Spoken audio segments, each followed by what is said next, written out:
Hi guys, this is Azeem from Azeem learner official YouTube channel. आप सबका welcome है।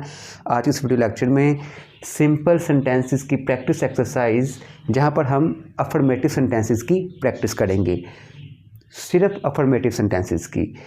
इससे पिछले वीडियो लेक्चर्स आपने देखे होंगे। बेसिक इंग्लिश की सीरीज़ का ये लेक्चर नंबर 15 है।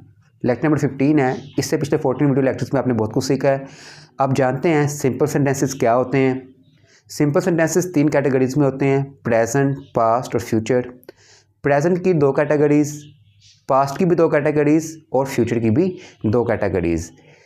तो अगर आपने उन वीडियो लेक्चर्स को देखा है तो आपको आसानी से समझ में आएगा। देखिए सेंटेंसेस हम देखते हैं।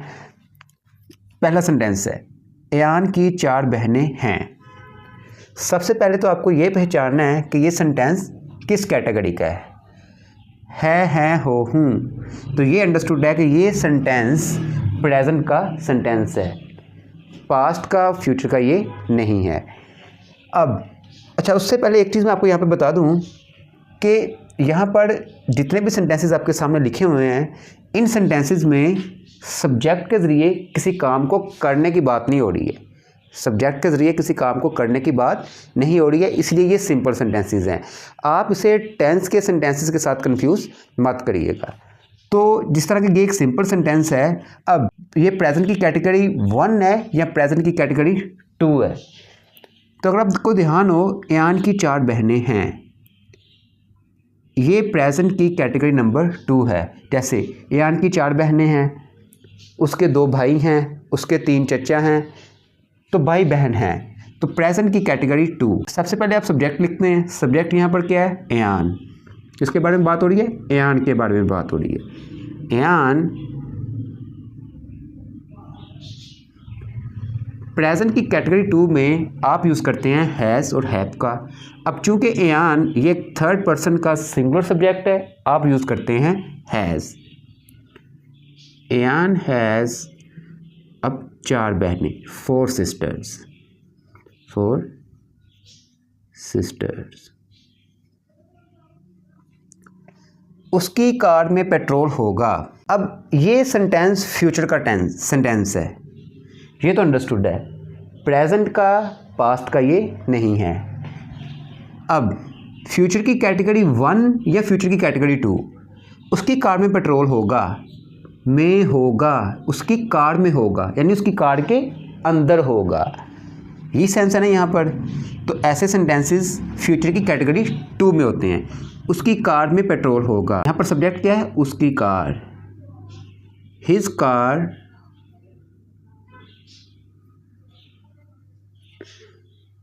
अब जानते हैं फ्यूचर की कैटेगरी 2 में आप विल हैव वर्ब का यूज़ करते हैं। हिज कार विल हैव, उसकी कार में होगा क्या? पेट्रोल।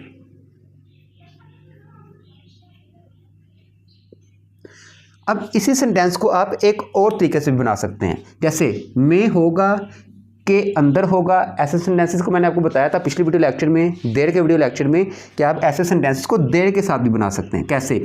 उसकी कार में पेट्रोल होगा। मैं मान लेता हूँ पेट्रोल होगा, सेंटेंस सिर्फ इतना है, पेट्रोल होगा। तो जब आप इसे लिखते हैं तो कैसे लिखते हैं? देयर विल बी, क्या होगा? पेट्रोल होगा। देयर विल बी पेट्रोल, कहाँ पर? उसकी कार में, इन हिज कार। सिंपल। तो इन 2 तरीके से आप इन सेंटेंस को बना सकते हैं। नेक्स्ट सेंटेंस, मेरा मोबाइल पीछे से टूटा हुआ था। अब ये सेंटेंस यहाँ पर है था।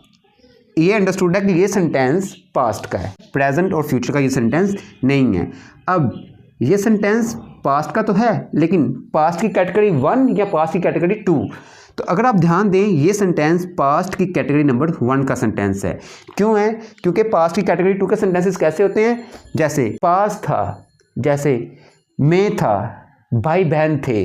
ऐसा तो यहाँ पर कुछ नहीं है। यहाँ पर तो बताया गया मेरा मोबाइल पीछे से टूटा हुआ था। तो इसीलिए ये पास्ट की कैटेगरी नंबर 1 का सेंटेंस है। यहाँ पर सब्जेक्ट क्या है?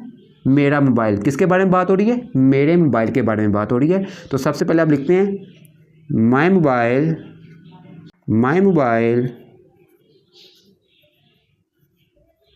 अब पास्ट की कैटेगरी 1 में आप वर्ब यूज़ करते हैं वॉज और वर्ड। अब क्योंकि माई मोबाइल ये एक थर्ड पर्सन सिंगुलर सब्जेक्ट है, मेरा मोबाइल एक है, सिंगुलर है, थर्ड पर्सन का सिंगुलर, तो आप यूज़ करते हैं वॉज। माई मोबाइल वॉज, मेरा मोबाइल था क्या, पीछे से टूटा हुआ। अब इस सेंटेंस की खासियत ये है कि यहाँ पर एक वर्ब आ रही है पीछे से टूटा हुआ। तोड़ना को आप कहते हैं ब्रेक, तोड़ना को आप ब्रेक कहते हैं। और चूंकि ये एक सिंपल सेंटेंसेस हैं, इसमें आप ब्रेक की थर्ड फॉर्म ब्रोकन का यूज़ करेंगे। ब्रेक की थर्ड फॉर्म ब्रोकन का, ये हालांकि आपको याद हो कि इस पर भी एक वीडियो लेक्चर मैंने डेवलप किया था। My mobile was broken, verb की थर्ड फॉर्म का यूज़। कहाँ से, पीछे से। इस बात को आप कैसे लिखते हैं, from the back, simple. My mobile was broken from the back. हमारे पास किसी का पेन था। सबसे पहले तो आपको ये पहचानना है कि ये सेंटेंस किस कैटेगरी का है। था, यहाँ पर ये अंडरस्टूड है कि ये सेंटेंस पास्ट का है, प्रेजेंट का और फ्यूचर का ये सेंटेंस नहीं है। अब पास्ट की कैटेगरी 1 है या पास्ट की कैटेगरी नंबर 2 है। अगर आप ध्यान दें, पास था, ठीक है। जैसे हमारे पास लैपटॉप था, उसके पास एक गिटार था, तो पास था। ये सेंटेंस पास्ट की कैटेगरी नंबर 2 का सेंटेंस है। तो यहाँ पर सब्जेक्ट क्या है, किसके पास था, हमारे पास। तो यहाँ पर सब्जेक्ट कौन है, हमको आप क्या कहते हैं, वी। पास था के लिए आप यूज़ करते हैं हैड। वी हैड, हमारे पास था क्या, किसी का पेन। अगर होता हमारे पास पेन था तो मैं लिखता वी हैड अ पेन, लेकिन यहाँ पर है हमारे पास किसी का पेन था। कैसे कहें इस बात को, किसी का पेन। जब आप इसे लिखते हैं, आप लिखते हैं यानी किसी का पेन, यानी कोई था जिसका पेन था हमारे पास। समवन्स, कोई का यानी किसी का क्या, pen. We had someone's pen. Next sentence, वक्त पैसे से ज़्यादा अहम होता है। अब ये सेंटेंस इंटरेस्टिंग है। कैसे, देखिए, जब आपके सामने ये सेंटेंस आएगा तो आप में से कुछ स्टूडेंट्स जो हैं वो कंफ्यूज होते होंगे। वो कहेंगे ता ते ती के साथ है, हैं, हो, हूँ। तो ये सेंटेंस सिंपल सेंटेंस ना होकर के टेंस कैटेगरी का सेंटेंस है, यानी प्रेजेंट इंडेफिनिट टेंस का सेंटेंस है। लेकिन ऐसा नहीं है। अगर आप ध्यान दें, इस सेंटेंस में मेरा सब्जेक्ट क्या है, इस सेंटेंस में जो सब्जेक्ट है वो है टाइम के बारे में बात हो रही है सेंटेंस में। तो क्या इस सेंटेंस में जो टाइम है वो किसी काम को कर रहा है, जो सब्जेक्ट है वो किसी काम को कर रहा है। यहाँ पर जो सब्जेक्ट है वो किसी काम को नहीं कर रहा। टेंस के सेंटेंसेस वो होते हैं जिसमें सब्जेक्ट के जरिए किसी काम को करने के बारे में बताया गया हो, लेकिन यहाँ पर तो ऐसा कुछ नहीं है। तो इसलिए ये एक सिंपल सेंटेंस है। और जब आप इसे ट्रांसलेट करते हैं तो कैसे करेंगे, वक्त पैसे से ज़्यादा अहम होता है। तो ये सेंटेंस अब प्रेजेंट का है, अंडरस्टूड है, पास्ट का फ्यूचर का ये नहीं है। अब प्रेजेंट की कैटेगरी 1 है या प्रेजेंट की कैटेगरी नंबर 2। तो अब देखिए, वक्त पैसे से ज़्यादा अहम होता है, ये सेंटेंस प्रेजेंट की कैटेगरी नंबर 1 का सेंटेंस है। प्रेजेंट की कैटेगरी नंबर 2 का सेंटेंस ये नहीं है। क्यों नहीं है, यहाँ पर अगर आपको ध्यान दें, प्रेजेंट की कैटेगरी नंबर 2 के सेंटेंसेस कैसे होते हैं, जैसे में है, जैसे इस गिलास में पानी है, ऐसा तो यहाँ पर कुछ नहीं है, ठीक है। जैसे यान की 4 बहनें हैं, यान की 4 भाई हैं, 4 दोस्त हैं, ऐसा तो यहाँ पर कुछ नहीं है। तो यहाँ पर ये सेंटेंस प्रेजेंट की कैटेगरी नंबर 1 का सेंटेंस है। तो जब आप इसे ट्रांसलेट करेंगे तो कैसे करेंगे, सबसे पहले इस सेंटेंस में सब्जेक्ट क्या है, किसके बारे में बात हो रही है, टाइम के बारे में बात हो रही है। तो यहाँ पर आप लिखेंगे टाइम है। प्रेजेंट की कैटेगरी नंबर 1 में आप इज एम आर का यूज़ करते हैं, यहाँ पर आप इज का यूज़ करते हैं, क्योंकि टाइम है पैसे से ज़्यादा इम्पोर्टेंट, मोर इम्पोर्टेंट कंपैरिजन हो रहा है, इसलिए मोर का use. Time is more important किससे, पैसे से, देन मनी। सिंपल। तो इस सेंटेंस के 2 सेंस निकल सकते हैं। जब ये सेंटेंस आपके सामने आए तो आप समझ सकते हैं टाइम पैसे से ज़्यादा इम्पोर्टेंट होता है, या फिर एक सेंस ये भी निकल सकता है टाइम पैसे से ज़्यादा इम्पोर्टेंट है। तो होता है या है, बात बिल्कुल सेम है। इसी तरह से सेंटेंस को बनाया जाता है। नेक्स्ट सेंटेंस पे मूव करने से पहले हालांकि एक सेंटेंस में आना चाहूँगा, वो ये, जब मैंने आपसे कहा उसकी कार में पेट्रोल होगा, तो मैंने कहा his car will have petrol, उसकी कार में पेट्रोल होगा। फ्यूचर की कैटेगरी नंबर 2 जहाँ पर मे होगा के सेंस के लिए आपने विल हैव का यूज़ किया।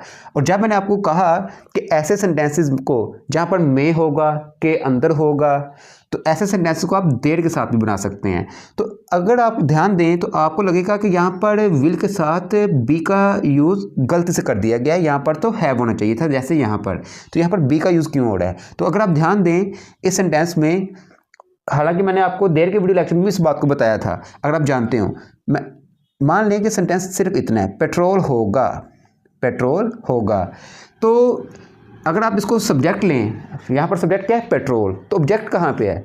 तो जहाँ पर ऑब्जेक्ट ना हो तो वहाँ पर आप देर का यूज़ कर लेते हैं। और अगर आप देर को सब्जेक्ट में यूज़ करें, देर को अगर आप सब्जेक्ट कर दें, तो ऐसे में देयर विल बी पेट्रोल होगा, यानी यहाँ पर मे होगा का सेंस नहीं आ रहा, होगा का सेंस आ रहा है। देयर विल बी होगा क्या? पेट्रोल। कहाँ पर? उसकी कार में, इन हिज कार। तो इस तरह से सेंटेंसेस बनेंगे। यहाँ पर मैंने आपको इस बात को थोड़ा सा क्लियर करना चाहा आपको। देखिए नेक्स्ट सेंटेंस, उस बच्चे के पास किताबें होंगी, उस बच्चे के पास होंगी क्या? किताबें। अब वो बच्चा एक है, दूर है, तो आप दैट का यूज़ करते हैं। आप कहते हैं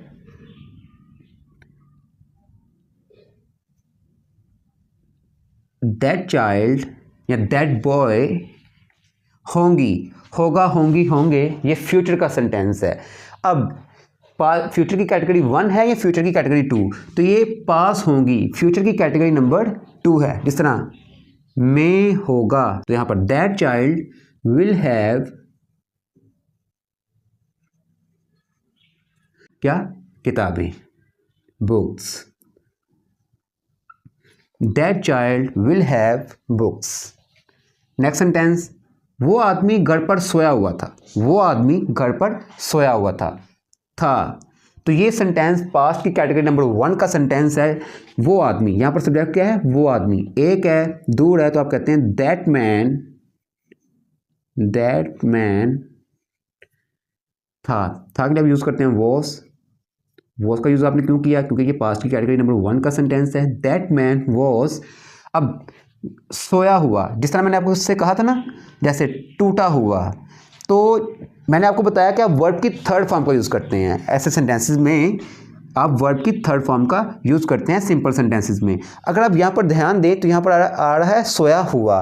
तो जिस तरह आपने टूटा हुआ के लिए ब्रेक की थर्ड फॉर्म ब्रोकन का यूज़ किया, तो आपको लगेगा कि सोया हुआ के लिए हम स्लीप की थर्ड फॉर्म स्लेप्ट का यूज़ कर लेंगे, लेकिन ऐसा नहीं है। ऐसा क्यों नहीं है? क्योंकि इसके लिए एक पर्टिकुलर वर्ड यूज़ किया जाता है, स्लीप। इसके लिए आप एक पर्टिकुलर वर्ड अस्लीप का यूज़ करते हैं। हालांकि उस वीडियो लेक्चर में आपको बता चुका हूँ। दैट मैन वॉज अस्लीप, कहाँ पर? घर पर,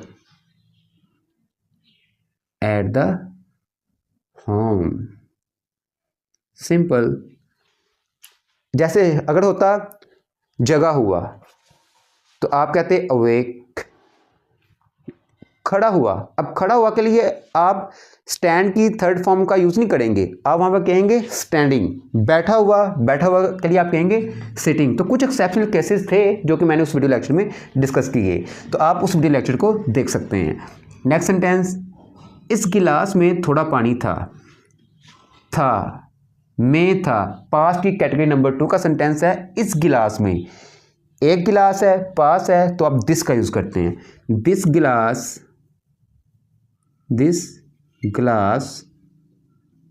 ग्लास को आप उर्दू में क्या कहते हैं? गिलास, और इंग्लिश में आप कैसे कहते हैं? ग्लास। दिस ग्लास हैड, इस ग्लास में था क्या?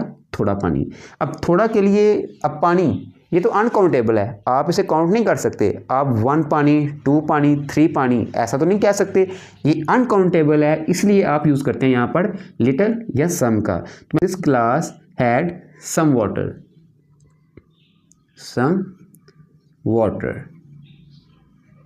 फ्यू, जिन्हें आप गिन सकते हैं, जो काउंटेबल है उसके साथ में फ्यू का यूज़ करते हैं। जैसे कुछ लड़के, तो उसके लिए आप कहेंगे फ्यू बॉयज़। क्यों? क्योंकि आप बॉयज़ को काउंट कर सकते हैं। आप कह सकते हैं 1 बॉय, 2 बॉय, 3 बॉयज़। तो बॉय को आप काउंट कर सकते हैं, इसलिए आप उसके साथ में यूज़ करते हैं फ्यू का। और यहाँ पर वाटर, इसे आप काउंट नहीं कर सकते, इसलिए आप यहाँ पर लिटिल का भी यूज़ कर सकते हैं, और सम का यूज़ आप दोनों के साथ कर सकते हैं। आप कह सकते हैं फ्यू बॉयज़ या फिर सम बॉयज़ या सम वाटर। अब इस सेंटेंस को एक और तरीके से भी बना सकते हैं। कैसे? देखिए, मैंने आपसे कहा मैं था, यानी के अंदर था, तो मैं था, मैं होगा, मैं है, ऐसे सेंटेंस को आप देर के साथ भी बना सकते हैं। देर के वीडियो लेक्चर में इस बात मैं आपको बता चुका हूँ। अगर मैं मान लेता हूँ ये सेंटेंस सिर्फ इतना है, थोड़ा पानी था, थोड़ा पानी था, तो कैसे कहेंगे इस बात को? देयर वॉज सम वाटर, थोड़ा पानी था। देयर का यूज कहाँ पर? इस गिलास में, इन दिस गिलास, इन दिस गिलास। तो है ना इंटरेस्टिंग, एक ही सेंटेंस को दो तरीके से बनाया जा रहा है। नेक्स्ट सेंटेंस, कहीं ना कहीं कुछ तो गलत है। कुछ के लिए आप कहते हैं समथिंग, समथिंग, कुछ है के लिए आप इसका यूज़ करते हैं, कुछ है गलत, रॉन्ग,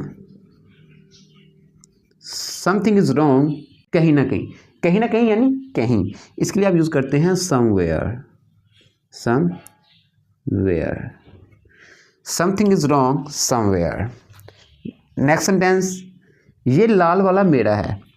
मान लीजिए ये मार्कर ब्लैक ना होकर के रेड होता, तो मैं कहता नहीं ये लाल वाला मेरा है। तो ये मार्कर एक है, पास है, तो मैं कहूँ जिसका यूज़ करूँगा, ये लाल वाला मेरा है, ये लाल वाला। तो ये जो वाला वाला वर्ड आता है ना, इसके लिए आप कैसे इसको लिखते हैं? ये लाल वाला, ये सब्जेक्ट है, यहाँ पर आप कहते हैं दिस रेड वन, वन का आप यूज़ करते हैं, ये लाल वाला। दिस रेड वन है के लिए आप कहते हैं is, this red one is, ये लाल वाला है किसका? मेरा। तो मेरा के लिए आप यूज़ करते हैं माइन।